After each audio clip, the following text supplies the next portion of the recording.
करनी है, जो तुम्हारी नेचुरल स्पीड है उस पर फोकस करो, ठीक है। और जल्दी से मुझे क्वेश्चन करके दे दो। जल्दी से का मतलब क्या होता है कि जो भी तुम्हारी नेचुरल स्पीड है, ऐसा नहीं कि क्वेश्चन करते वक्त 10 जगह दिमाग लगा हुआ तो ऑब्वियसली फिर वहां पर टाइम ज़्यादा ही लगेगा।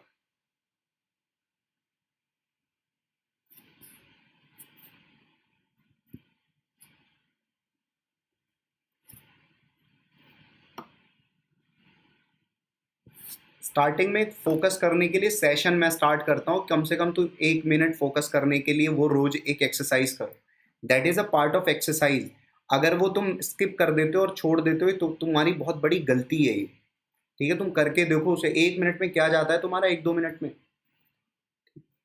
अपनी आंखों को बंद करके अपनी ब्रीथिंग पर फोकस करना है, इससे तुम अपने आप को काम कर सकते हो। लेकिन तुम अपने आप को बहुत इंटेलिजेंट समझते हो, सबसे बड़ी फॉल्ट तुम्हारी वहीं पर है। उसी की वजह से आज तक ये हो रहा है। अपने आप को इंटेलिजेंट समझने की गलती करते हो तुम, दिन प्रतिदिन।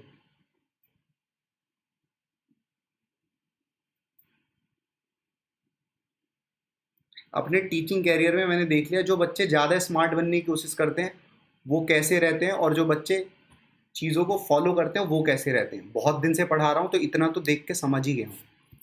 बहुत ज़्यादा स्मार्ट जो बनने की कोशिश करते हैं, आंसर आ रहा है 4 × 10⁻। हाँ मतलब जो भी आ रहा होगा आंसर, देखो यहाँ पर। अब ये देख लो आंसर तुम्हारा मैच कर रहा है कि नहीं कर रहा। जितने भी क्वेश्चन है ना उसका आंसर यहाँ पर लिखा हुआ है। अब बताओ, अगर कोई कोई भी आंसर तुम्हारा मैच नहीं कर रहा हो तो बताना। मैंने आंसर यहाँ पर लिख दिया, तुम्हें आंसर टाइप करने की जरूरत नहीं है, because it will take a lot more time. तो तुम्हें क्या करना है, सिर्फ आंसर मैच करना है अपना, ठीक है। If your answer matches with my answer then definitely it is okay. और अगर मैच नहीं कर रहा है फिर उसके बाद मुझे अपनी डाउट बता सकते हो कि यहाँ पर मैच नहीं कर रहा है या मेरे से कोई गलती हो गई हो कैलकुलेशन में, तो वहाँ पर भी मुझे इस चीज़ को बता दो, फिर मैं वहाँ पर उसको रीचेक कर लूँगा।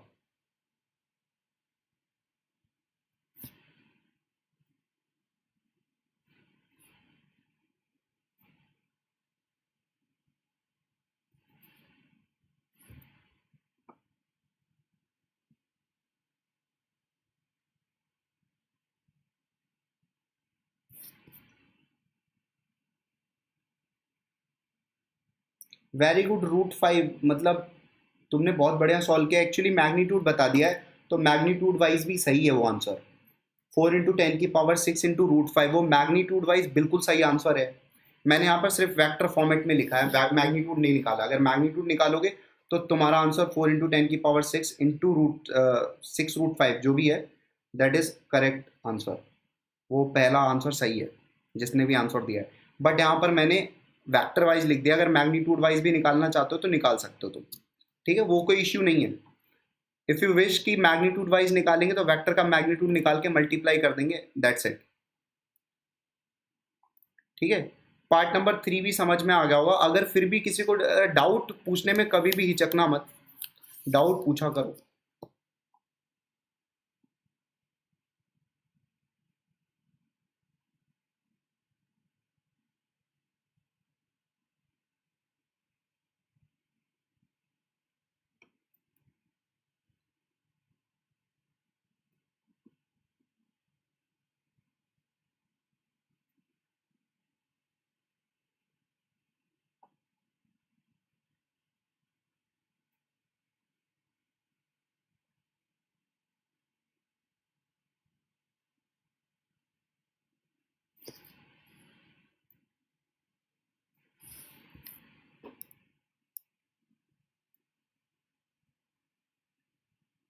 ठीक है, एक क्वेश्चन और है, फिर एक क्वेश्चन, नेक्स्ट क्वेश्चन भी लिख लेंगे। यहाँ पर जो क्वेश्चन आपको दिख रहा है इस क्वेश्चन को भी कॉपी करें, फिर हम इस क्वेश्चन को देखते हैं कैसे सॉल्व करेंगे।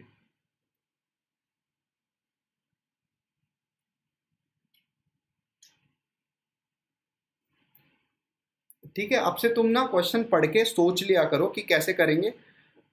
मैं तुम्हें सॉल्व करने के लिए नहीं दूंगा क्योंकि it's taking lot more time, ऐसे फिर दिक्कत हो जाएगी, काफ़ी लंबा चला जाता है और हम कम चीज़ें कवर कर पाते हैं उसमें।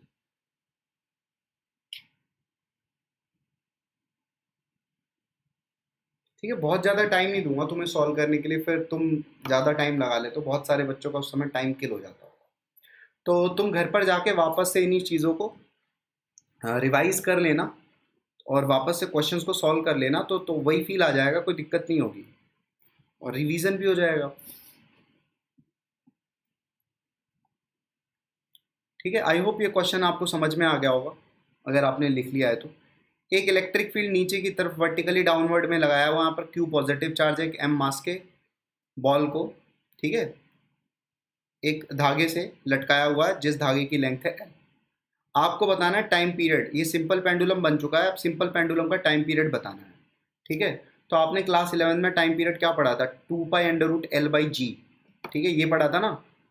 और मैं आपको बताऊं ये टाइम पीरियड मॉडिफाई किया जा सकता है, 2 pi under root l by g effective according to the condition. अगर मान लो कोई और भी फोर्स आ गया वर्टिकली अपवर्ड या वर्टिकली डाउनवर्ड, है ना, तो वहां पर इस पेंडुलम के टाइम पीरियड में मॉडिफिकेशन किया जा सकता है।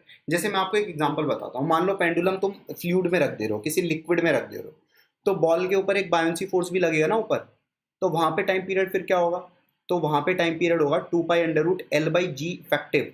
अब जी इफेक्टिव को क्या लिखोगे, g minus buoyancy force upon mass. ध्यान सुनो, जी माइनस क्योंकि जी चेंज हो जाएगा ना वहां पर, जी क्या हो जाएगा, जी माइनस बायोंसी फोर्स अपॉन मास। अगर एक पेंडुलम को फ्लूइड में रख दो, ठीक है, तो अब उसका टाइम पीरियड क्या होगा, time period 2 pi under root l by g effective. और जी इफेक्टिव की वैल्यू क्या हो जाएगी, नीचे तो जी लग रहा है और ऊपर क्या लग रहा है, बायोंसी फोर्स बटा मास, ठीक, ऊपर ऊपर भी तो एक बात समझ रहे हो, तो जी इफेक्टिव हो जाएगा उस केस में जी माइनस बायोंसी फोर्स बटा मास। वो तो फ्लूइड का केस हो गया। अब यहाँ पर देखो, नीचे तो जी लग ही रहा था ना, और यहाँ पर एक इलेक्ट्रिक फील्ड की वजह से भी तो एक पार्ट ऑफ एक्सेलेरेशन आ गया, बात समझ रहे हो। तो वहां से जो जी फैक्टिव की वैल्यू आएगी वो आएगी g plus q E by m. तो ऑब्वियसली याद रखना है इस वाले टाइप के क्वेश्चन को। तो यहाँ पर देख लो 2 pi under root l by g plus q E by m, ठीक है। तो नीचे इफेक्टिव जो एक्सेलरेशन होगा, नीचे वाला इफेक्टिव, नीचे टोटल ये कितने फोर्स से खींचा जा रहा है, अर्थ तो इसको खींच ही रही है, प्लस इलेक्ट्रिक फील्ड भी तो इसको नीचे खींच रहा है ना, बात मेरी समझ रहे हो। चलो बहुत बढ़िया, ठीक है। अगर फिर भी कोई डाउट हो तो बता देना। इस वाले क्वेश्चन को याद रख लेना क्योंकि ये क्वेश्चन फ्रिक्वेंटली पूछा जा चुका है, बहुत बार पूछा जा चुका है, तो ऐसे क्वेश्चन आते रहते हैं, ठीक है। तो एकदम देख के टिक करने वाला क्वेश्चन है ये। अब ऐसे ही मान लो पेंडुलम को हमने लिफ्ट के अंदर रख दिया, ठीक है, वो ए एक्सेलेरेशन से ऊपर जा रहा है, तो फिर उस केस में टाइम पीरियड हो जाएगा 2 pi under root l by g plus a, समझ रहे हो। अगर नीचे जा रही है लिफ्ट ए एक्सेलेरेशन से, तो उस केस में जे फैक्टर हो जाएगा जी माइनस ए, तो फिर टाइम पीरियड निकल के आएगा 2 pi under root l by g minus a, ठीक है। तो अगर ये सारी चीज़ें आपको बहुत अच्छे समझ में आ गया है तो बहुत बढ़िया, याद रखेंगे इस चीज़ को।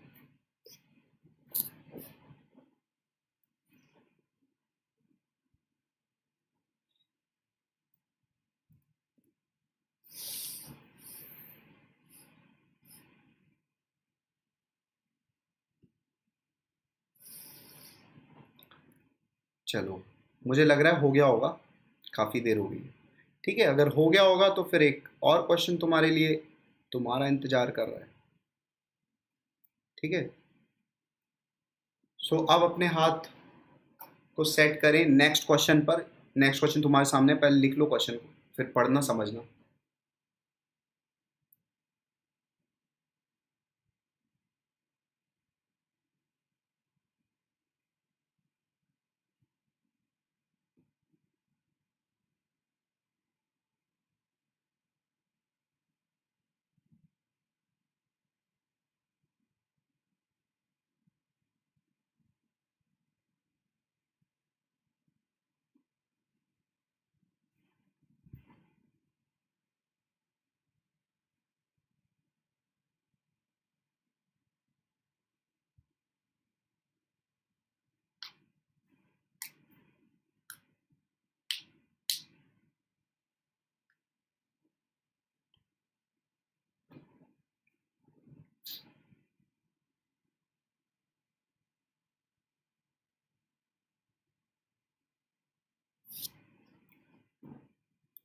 ठीक, क्वेश्चन लिख लें हम, ठीक है। 20-25 सेकंड आप सोचें, फिर मैं आपको ये बता दूंगा कैसे करेंगे क्वेश्चन।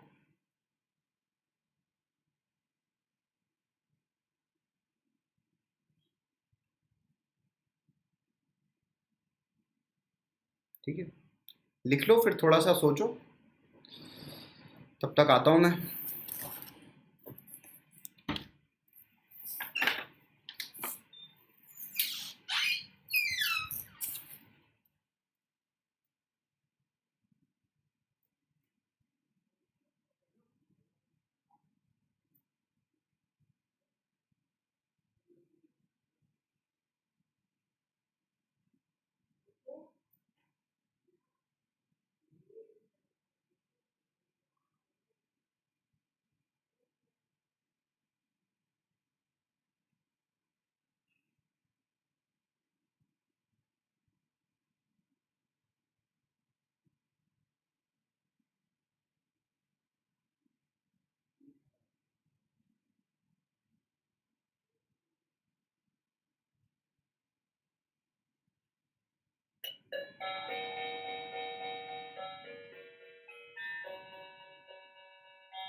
It's 17 hours.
चलो तो भाई लिख लिया होगा क्वेश्चन, ठीक है।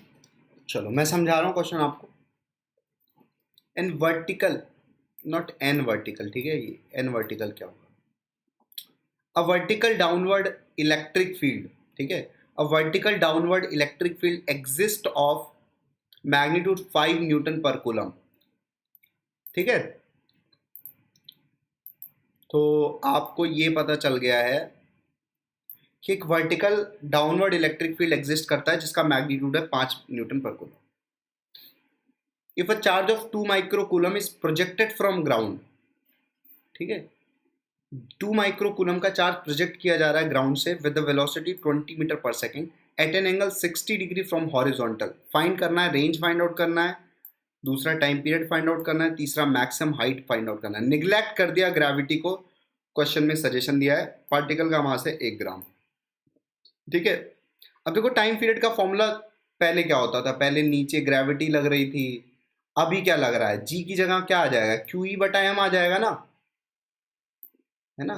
कितने एक्सेलरेशन से अब नीचे खींचा जा रहा है पार्टिकल, क्यू ई बटा एम, बस जी को रिप्लेस कर दिया क्यू ई बटा एम से। जितने भी फॉर्मूले आप प्रोजेक्टाइल मोशन में पढ़ चुके हो उसमें जी की जगह क्यू ई बटा एम रख दो।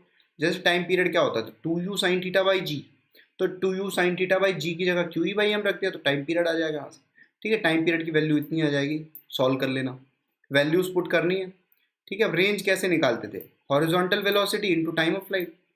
हॉरिजॉन्टल वेलोसिटी है यू कॉस थीटा और टाइम ऑफ फ्लाइट टी, यहाँ पर वैल्यू पुट कर देंगे सबका तो आपको ये आंसर मिल जाएगा, ठीक है क्या।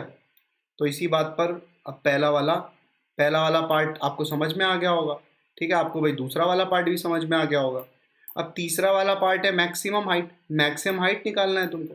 तो मैक्सिमम हाइट के लिए फॉर्मूला क्या होता था, you square sine square theta upon 2g, ये फॉर्मूला होता था। तो 2g की जगह क्यू ई बटा एम आ जाएगा, बस वापस से सारी वैल्यूज पुट कर देंगे तो आपको ये आंसर मिल जाएगा, ठीक है। मुझे ऐसी उम्मीद है कि आपको ये चीज़ समझ में आ गई हो, ठीक है। तो अब यहाँ से कॉपी करना स्टार्ट करो, तो जल्दी जल्दी कॉपी कर लो भाई, चीज़ें बहुत आसान है ये, है ना। तो जब भी पॉजिटिव चार्ज होगा तब ये काम करेंगे, तभी तो नीचे जाएगा वो। नेगेटिव चार्ज होगा ऊपर भाग जाएगा ऐसे करके, नेगेटिव पे क्वेश्चन ही नहीं आएगा ये, ठीक है। पॉजिटिव चार्ज पर क्वेश्चन आएगा। तो जो भी फॉर्मूले हैं आपके प्रोजेक्टाइल मोशन के उस सभी प्रोजेक्टाइल मोशन के फॉर्मूले में जी की जगह क्यू बटा एम रख देना, ठीक है। ग्रेविटी को निगलेक्ट करके बात कर रहे हैं, और ग्रेविटी का इफेक्ट बहुत कम होता है इलेक्ट्रोस्टैटिक फोर्स के आगे, ठीक है, आपको तो पता ही है, ठीक, कि इलेक्ट्रोस्टैटिक फोर्स तो बहुत ज़्यादा होता है रिलेटिव टू ग्रेविटेशनल फोर्स। चलो तो जल्दी जल्दी कॉपी कर लो इस बात पे, अब फिर आगे बढ़े, ठीक है। सारा कुछ ऐसे जल्दी जल्दी कॉपी कर लो, उसके बाद घर पर वापस से करना है तुम्हें। अभी के लिए समझ जाओ चीज़ें क्या है, अगर कोई डाउट हो तो पूछ लेना वापस से, ठीक है।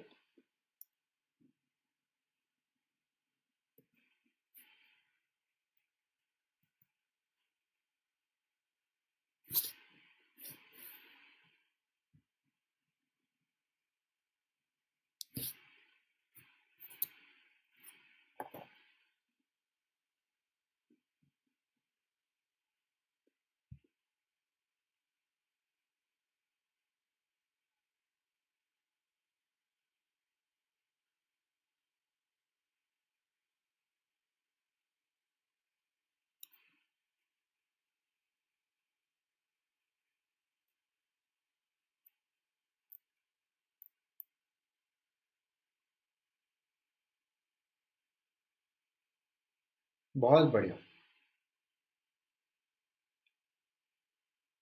ठीक है। फिर भी मैं एक बार स्क्रॉल कर दे रहा हूँ, जिन्होंने नहीं लिखा है वो भी लिख लें।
चलो, तो आई होप कि सब लोगों ने अब तक लिख लिया होगा, ठीक है। अब हम एक और पॉइंट को यहाँ पर डिस्कस करते हैं। ये देखिए, अगला पॉइंट है force due to static electric field. भाई स्टैटिक इलेक्ट्रिक फील्ड क्या है? हम इस चैप्टर में स्टैटिक चार्ज को पढ़ते हैं, मतलब इलेक्ट्रिक फील्ड उन चार्ज की वजह से पढ़ रहे हैं जो स्टैटिक है, जो फिक्स किए हुए हैं। यहाँ पर जो भी इलेक्ट्रिक फील्ड हमने अभी तक बनाया था वो किसकी वजह से था? स्टैटिक चार्ज की वजह से। तो force due to static electric field is conservative in nature. Conservative in nature, आपको पता है कंजर्वेटिव फोर्स के साथ क्या होता है? कंजर्वेटिव फोर्सेस होंगे तो आप एनर्जी को कंजर्व कर सकते हो, ठीक है। एनर्जी कंजर्व कर सकते हो, वहीं से तो आया कंजर्वेटिव फोर्स। कंजर्वेटिव का मतलब एनर्जी कैन बी कंजर्व। इस फोर्स की वजह से जो भी एनर्जी होगी उसको हम कंजर्व कर सकते हैं, ठीक है। तो स्टैटिक इलेक्ट्रिक फील्ड के कारण जो भी फोर्स आ रहा है वो कंजर्वेटिव फोर्स है, या हम स्टैटिक इलेक्ट्रिक फील्ड को कंजर्वेटिव फोर्स फील्ड भी बोलते हैं, ठीक है। अब देखो नेक्स्ट पॉइंट में इसी चीज का जिक्र किया है कि क्या होता है static electric field. Electric field due to static charge body. Static charge body की वजह से इलेक्ट्रिक फील्ड अगर बन रहा है तो उसको हम बोलते हैं static electric field. In this chapter we will focus on static electric field. इस चैप्टर में हम सिर्फ स्टैटिक इलेक्ट्रिक फील्ड की बातें करेंगे, ठीक है। चलो तो ये दो पॉइंट लिखो, फिर एक क्वेश्चन फिर से तुम्हारा कर रहा है इंतजार। तो ये दो पॉइंट आपको करने हैं पहले कॉपी, उसके बाद जाना है क्वेश्चन पर, ठीक है। जल्दी जल्दी कॉपी करें, दोनों पॉइंट आपको समझ में आ गया होगा। स्टैटिक इलेक्ट्रिक फील्ड की बातें करेंगे। एक और टाइप का इलेक्ट्रिक फील्ड होता है, मैग्नेटिज्म में पढ़ोगे तुम, वेट करो, ठीक है। अभी वाला जो इलेक्ट्रिक फील्ड है that is static electric field, या इसको हम और नाम बोलते हैं इलेक्ट्रोस्टैटिक फील्ड। इलेक्ट्रोस्टैटिक फील्ड भी बोलते हैं, या इलेक्ट्रोस्टैटिक इलेक्ट्रिक फील्ड भी बोलते हैं, ऐसे भी कई नाम है इसके, ठीक है। एक और प्रकार का इलेक्ट्रिक फील्ड होता है जिसको हम आगे चल के पढ़ेंगे।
चलो तो भाई आपने लिख लिया होगा ये पॉइंट।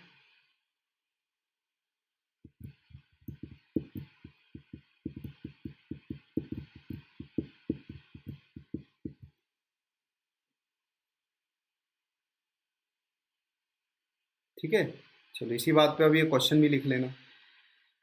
फिर अगला क्वेश्चन लिख लेंगे जैसे ही नोट पॉइंट आपका कंप्लीट होगा, आप एक क्वेश्चन लिख लें, फिर उस क्वेश्चन पे थोड़ा सा टाइम दें, 15-20 सेकंड का, सोचें थोड़ा सा। ठीक है, ये इसका डायग्राम है। पहले क्वेश्चन लिखें आप, फिर डायग्राम थोड़ा सा स्क्रॉल करना पड़ेगा और ऊपर।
इससे पहले वाला फिजिक्स का लेक्चर अपलोड तो है, मैं लिंक शेयर कर दूंगा।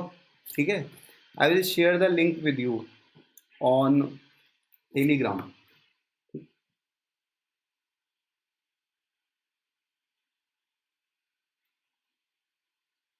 मतलब लेक्चर 8 की बात कर रहे हो ना?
टेस्ट चार्ज मैं देख लूँगा, ठीक है, मैं तुम्हारे टेलीग्राम पर तुमको उसका लिंक शेयर कर दूँगा, ठीक है, फिर देख लेना। आई होप ये क्वेश्चन सबने पढ़ लिया होगा, सबको समझ में भी आ गया होगा। तो चलिए डिस्कस करते हैं इस क्वेश्चन को। Between two large horizontal plates, देखो दो हॉरिजॉन्टल प्लेट्स हैं, ठीक है, जिनकी लंबाई है L एंड सेपरेशन D, इनके बीच में जो सेपरेशन है वो D है। A particle with charge plus Q, एक प्लस Q का पार्टिकल है जिसका मास m है, is projected with speed u, उसको u स्पीड से प्रोजेक्ट कर दिया गया है, ठीक है। Between the plates a uniform electric field exist in downward direction, नीचे की तरफ एक इलेक्ट्रिक फील्ड एग्जिस्ट करता है। Find the maximum projection speed of the particle such that it will not come out from the plate, आपको बताना है maximum speed क्या होगी जिससे ये बाहर ना आए।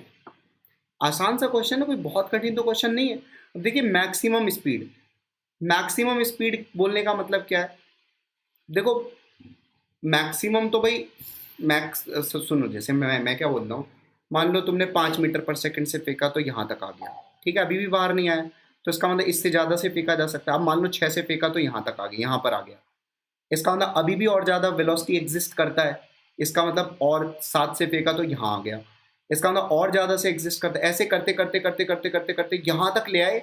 यहाँ पर अगर तुम ले आए तो भी तो प्लेट से बाहर नहीं गया, लेकिन इससे ज़्यादा वेलोसिटी अगर फेंक दोगे तो ये प्लेट के बाहर चल जाएगा। तो मैक्सिमम वेलोसिटी कौन सी होगी जिसके लिए ये बाहर नहीं जाएगा, सच दैट कि ये वाला चार्ज पार्टिकल यहाँ तक आ जाए, यहाँ तक आ जाए, ठीक है।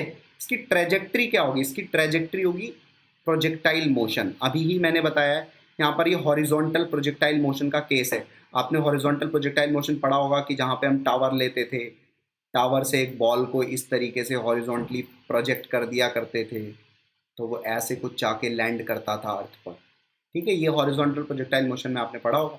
वही तो केस है ये, ठीक है, वही केस है ना। जी की जगह ये आ गया है, निगलेक्ट करेंगे ग्रेविटी को यहाँ पर, ठीक है, निगलेक्ट करेंगे हम यहाँ पर किसको, ग्रेविटी को, ठीक है भाई, ग्रेविटी को कर देंगे निगलेक्ट, ये भी लिख लेना। चलिए तो अब आगे बढ़ते हैं। यहाँ तक तो आपको समझ में आ गया होगा, ट्रेजेक्ट्री प्रोजेक्टाइल होगी, मैक्सिमम स्पीड बोलने का मतलब है यहाँ पर लैंडिंग होनी चाहिए इस पार्टिकल की, ठीक है, इतनी बातें हम समझ गए। अब बस चाहे तो आप ऐसे कर सकते हो, एक मेथड तो ये है, देखो पहला मेथड ये है कि हॉरिजॉन्टल प्रोजेक्टाइल का फॉर्मूला लगा दो। रेंज का फॉर्मूला क्या होता है तुम्हें पता होना चाहिए, नहीं पता है तो रिवाइज करो, अगर नहीं पता है ना, तुमको भूल रहा है, तुमको रिवाइज करना है। ये सब चीज़ तुम गलती करते हो, रिवाइज ही नहीं करते हो टाइम टाइम पे। अब देखो इसका फॉर्मूला होता है are is equals to you into under root 2h/g, ये फॉर्मूला पढ़ा होगा तुमने हॉरिजॉन्टल प्रोजेक्टाइल में रेंज का। आर बराबर रेंज बराबर you into under root 2h/g, जी की जगह क्या रख देंगे, क्यू ही बटा है, ठीक है। अब यहाँ पर देखो एक पॉइंट वही लिखा है, for maximum speed and it do not come from out the from the plate, it's range must be L, range L होनी चाहिए, पार्टिकल ऐसे ऐसे जाके ऐसे ऐसे, एक सेकेंड यार ये तो गलत बन गया, प्रोजेक्टाइल मोशन करेगा ना, ठीक है, चलो तो प्रोजेक्टाइल मोशन करेगा, ये इमेजिन कर लेना, ठीक है। तो रेंज ये होगी you into under root 2h/g की जगह क्यू बटा एम रख दिया, बस सारी वैल्यू पुट कर दो। एच की वैल्यू क्या है, कितनी हाइट से फेंका जा रहा है प्लेट से, d/2, ठीक है, इसको हम लोग ग्राउंड मान लेंगे प्लेट को, ठीक है। तो d/2 रख दिया एच के जगह, क्यू ई बटा एम रख दिया, एल के बराबर कर दिया, यहाँ से यू की वैल्यू निकाल ली, ठीक है। आई होप ये चीज़ समझ में आ गई हुई, फिर भी अगर किसी को डाउट तो बता देना, ठीक है। इसका सोल्यूशन कॉपी कर सकते हो, और जब सारी चीज़ें हो जाए सोल्यूशन कॉपी करके और आपको समझ में भी आ जाए तो बता देना, फिर हम आगे बढ़ेंगे।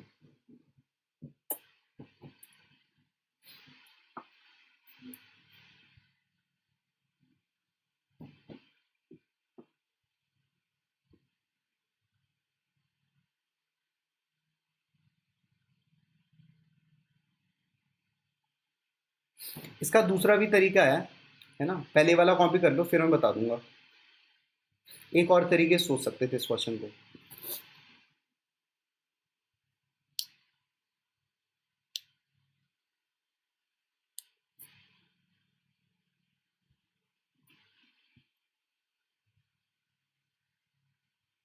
एच क्यों d/2 रखा गया है? कहाँ से फेंका जा रहा है? फेंका तो d/2 हाइट से ही जा रहा है ना। अब ये वाली प्लेट को ये ग्राउंड मान लेंगे यहाँ पे, क्योंकि लैंड तो ग्राउंड पर ही करना है। ऐसे ऐसे जाके ऐसे ऐसे जाके ऐसे लैंड करेगा ना। तो ये वाली हाइट कितनी हो गई? कितनी हाइट से फेंका जा रहा है? टावर की हाइट ही होती थी ना एच। तो यहाँ पर हाइट, ये वाली हाइट कितनी है? d/2। प्लेट के बीच का सेपरेशन है d। ये वाली हाइट तो भाई d/2 ही है। ठीक है, अभी भी कोई डाउट हो तो बता देना, किसी को भी कोई डाउट हो तो बता देना।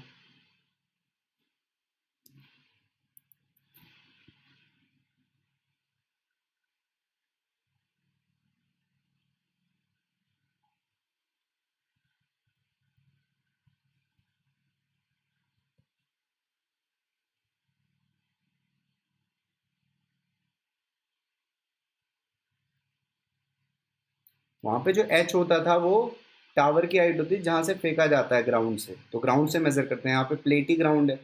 ग्राउंड मतलब जिस पॉइंट पर वो लैंड कर रहा है, लैंड तो प्लेट पर ही करना है ना उसको, तो प्लेट से ही मेजर करेंगे हाइट की वैल्यू को। फिर भी अगर डाउट है तो बताना।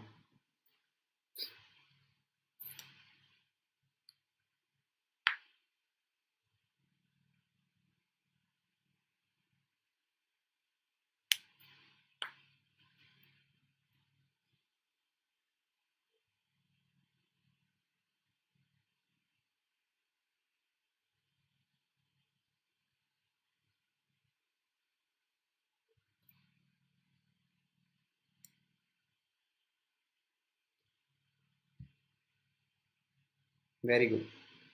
तो चलो अब आगे बढ़ते हैं। ठीक है, आई होप ये सारी चीज़ें आपको बहुत अच्छे से समझ में आ गई होंगी। ये क्वेश्चन एक इम्पॉर्टेंट क्वेश्चन भी है, ऐसा क्वेश्चन पूछा जा सकता है। ठीक है, चलिए तो अब देखते हैं आज के पॉइंट्स को, कौन से पॉइंट्स हमें कैप्चर करने चाहिए दोबारा से।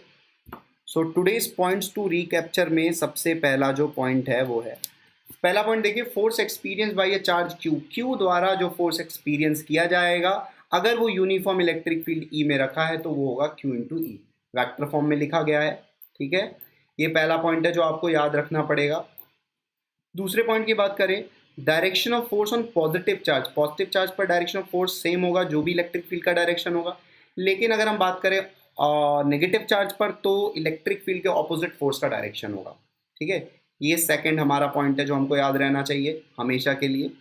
ठीक है, चलो तीसरा पॉइंट है कि एक्सेलरेशन कितना होगा इलेक्ट्रिक फील्ड में, यूनिफॉर्म इलेक्ट्रिक फील्ड में मोस्ट ऑफ द क्वेश्चन तुम्हें मिलेंगे, तो ए की वैल्यू होगी क्यू ई बटा एम। ठीक है भाई, क्यू ई बटा एम होगी ए की वैल्यू। चलो फोर्थ पॉइंट है, when there is electric field. ठीक है, मान लो कोई इलेक्ट्रिक फील्ड है, you modify, you can modify, can होना चाहिए वहां पर, you can modify any formula, कोई भी फॉर्मूले को मॉडिफाई कर सकते हो विच कंटेनिंग जी, जिसके अंदर जी आ रहा हो, विच इज कंटेनिंग जी। ऐसा कोई भी फॉर्मूला जिसके अंदर जी आता है और इलेक्ट्रिक फील्ड में आप आ गए हो, तो वहां पर आप उसको मॉडिफाई कर सकते हो बाई जी इफेक्टिव। जी की जगह जी इफेक्टिव लगा देना है। ठीक है, and now g effective will also contain, अब जी इफेक्टिव के अंदर क्यू ई बटा एम भी होगा। कैसे होगा उसको देखते हैं। जैसे मान लो पहला वाला केस है, सुनना ध्यान से, जी नीचे लग रहा है और इलेक्ट्रिक फील्ड इधर है। ठीक है, जी नीचे लग रहा है और इलेक्ट्रिक फील्ड इधर है। मान लो एक पॉजिटिव चार्ज कहीं पर रख दिया गया, मतलब इस पूरे फील्ड में एक पॉजिटिव चार्ज रख दिया गया, पॉजिटिव चार्ज। तो पॉजिटिव चार्ज के लिए जी इफेक्टिव कितना हो जाएगा? अंडर रूट जी स्क्वायर प्लस क्यू ई बटा एम का होल स्क्वायर। क्यों?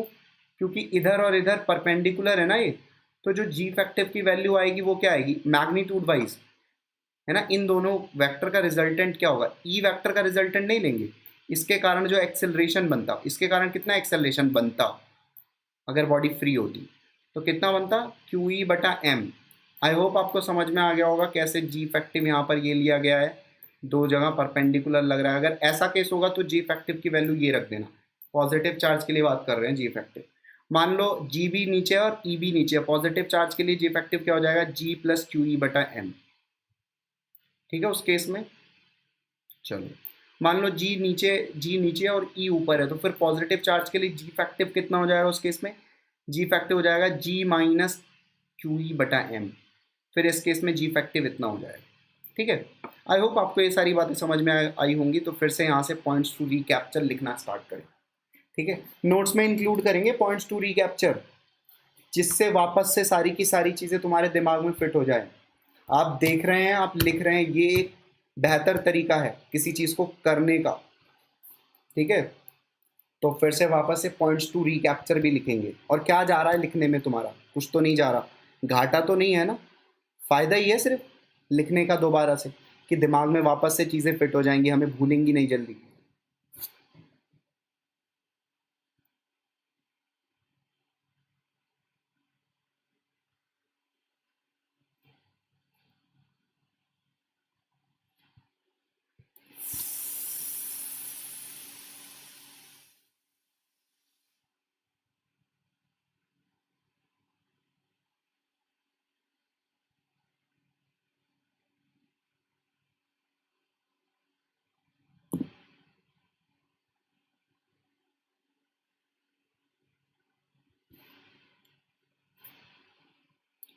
ठीक है, अभी थोड़ी देर में, मतलब 7 बजे तक, शाम को 7 बजे तक, इसके आज के जो भी लेक्चर पे हमने, आज भी जो भी लेक्चर हमने लिया है उससे रिलेटेड सॉल्व्ड एग्जांपल्स आपको फिजिक्स के टेलीग्राम पर अपडेट हो जाएंगे 7 बजे तक, 7-8 बजे तक, मोस्ट प्रोबेबली 7 बजे तक आपको सॉल्व्ड एग्जांपल्स इसके अपडेट हो जाएंगे, आज के लेक्चर्स के सॉल्व्ड एग्जांपल्स। तो आप जाके उन्हें भी देख सकते हैं।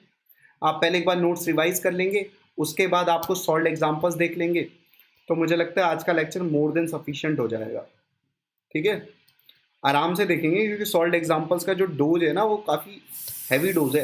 मतलब क्वेश्चन थोड़े डिफिकल्ट टाइप्स हैं। डिफिकल्ट क्या है, मतलब लंबे लंबे क्वेश्चन हैं, कई पार्ट्स में बटे गए क्वेश्चन हैं, तो आराम से टाइम दे के थोड़ा, ठीक है, धैर्य रख कर देखेंगे तो आपको बढ़िया समझ में आ जाएगा।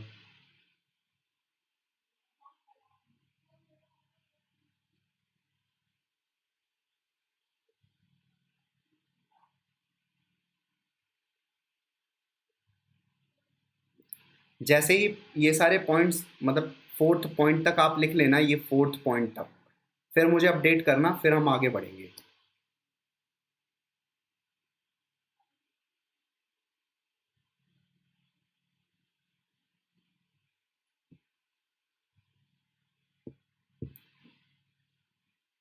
तो जिन्होंने टेलीग्राम नहीं डाउनलोड किया, वो टेलीग्राम डाउनलोड करके जी शाइन लर्निंग नाम से आप सर्च कर सकते हैं, तो आपको चैनल मिल जाएगा। वहाँ पर सारे के सारे पीडीएफ्स और क्वेश्चंस अपडेट होते रहते हैं टाइम टाइम।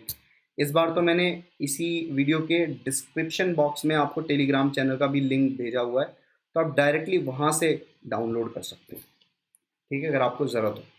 चलिए, आई होप फोर्थ पॉइंट तक सब ने लिख लिया होगा, और उसके बाद ये सारे एग्जाम्पल्स लिख लेंगे, ये सारे 1 2 3। ठीक है, तो आपको सारे केसेस मालूम हो जाएंगे कब जी इफेक्टिव की वैल्यू हमें कैसे करनी है। तो अभी थोड़ी देर में, लेक्चर ख़त्म होने के थोड़ी देर बाद आपको मिल जाएगा सॉल्व्ड एग्जाम्पल आज के लेक्चर का। ठीक है, तो मैं ऐसे करूँगा, अब हर लेक्चर के कुछ सॉल्व्ड एग्जाम्पल्स भी अपडेट करता रहूँगा हर लेक्चर के। लेक्चर ख़त्म होने के 2 से 3 घंटे बाद, 2 घंटे 3 घंटे जो भी लगेंगे, उसमें आपको सॉल्व्ड एग्जाम्पल्स मिलेंगे, 10 से 15 सॉल्व्ड एग्जाम्पल्स। तो आप रिवाइज कर लेना, प्लस उन सॉल्व्ड एग्जाम्पल्स को पेशेंसली देख लेना। ठीक है, तो फिर आपको चीज़ें बहुत अच्छे समझ में आ जाएंगी। मतलब जितना बेटर मैं कर सकता हूँ उतना बेटर मैं कर रहा हूँ। ठीक है, अब सारी जिम्मेदारी तुम्हारी है, इन चीज़ों को एब्जॉर्ब कैसे करना है, इन चीज़ों को रिवाइज कैसे करना है, इन चीज़ों को कंटिन्यूटी में कैसे लेके आना। अगर तुम ऐसा कर जाते हो ना, तो विश्वास मानो, तुम्हें कोई भी चैप्टर में कोई भी कहीं से भी क्वेश्चन पूछा गया, तुम्हें कभी भी प्रॉब्लम नहीं होने वाली। इस पूरे यूट्यूब पर ये बेस्ट प्रोवाइड किया जा रहा है, जो चीज़ मैं प्रोवाइड कर रहा हूँ इस समय। ठीक है, बाकी सबका केस रैंडम केस है। कोई थोड़ी चीज़ बता देगा तो फिर वहाँ से स्किप कर देगा, फिर वहाँ भाग जाएगा, फिर दूसरी जगह भाग जाएगा। ठीक है, ये सारे केसेस लिख लें, उसके बाद ये सारे केसेस लिखने के बाद बता दें मुझे हो गया। जो भी हमने यहाँ पे 3 पॉइंट बनाए जी इफेक्टिव के लिए, डायग्राम बनाया, उसके बाद मुझे अपडेट करेंगे।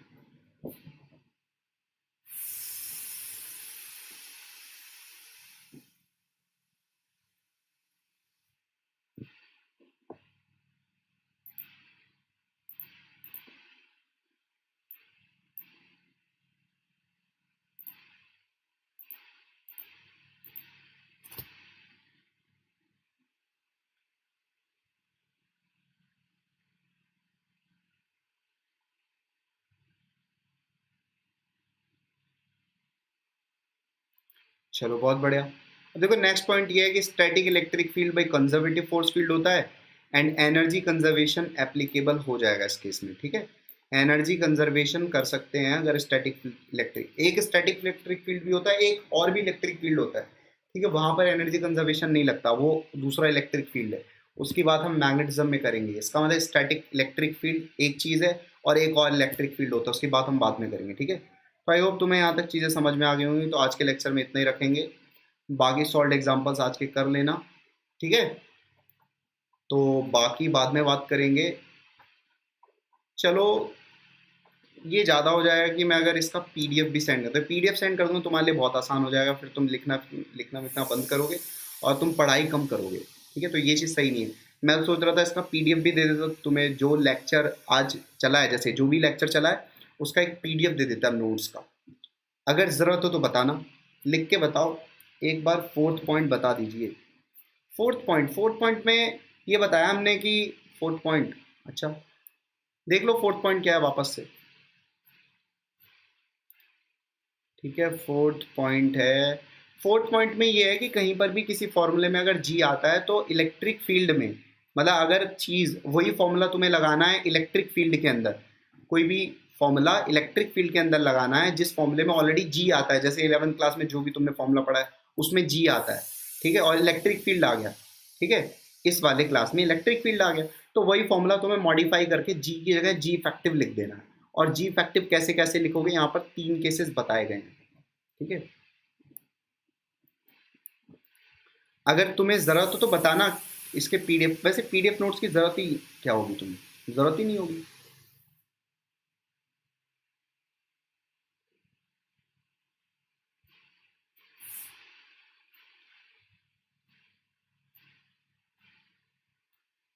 ठीक है, आज के लेक्चर में अब कोई डाउट हो, देखो लास्ट में हम 2-3 मिनट 4 मिनट डाउट के लिए भी रख सकते हैं, तो आप डाउट अपने लिख लिया करो, बाद में पूछा करो, क्योंकि बीच में पूछते तो कंटिन्यूटी बिगड़ जाती है।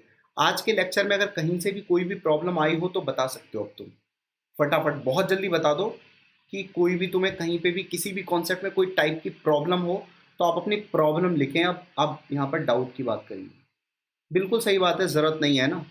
और अगर मैं ये लिखने लगा तो फिर कॉपी होके पता नहीं कहाँ कहाँ पहुँचेगा ये।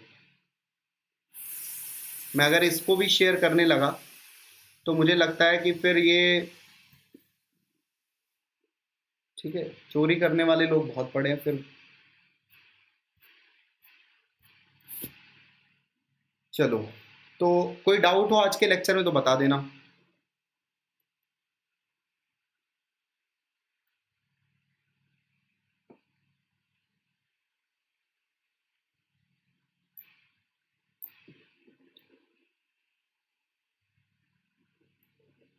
किसी भी बच्चे को अगर कोई किसी भी प्रकार की डाउट हो आज के लेक्चर में तो मुझसे मुझसे आप पूछ सकते हैं, ठीक है।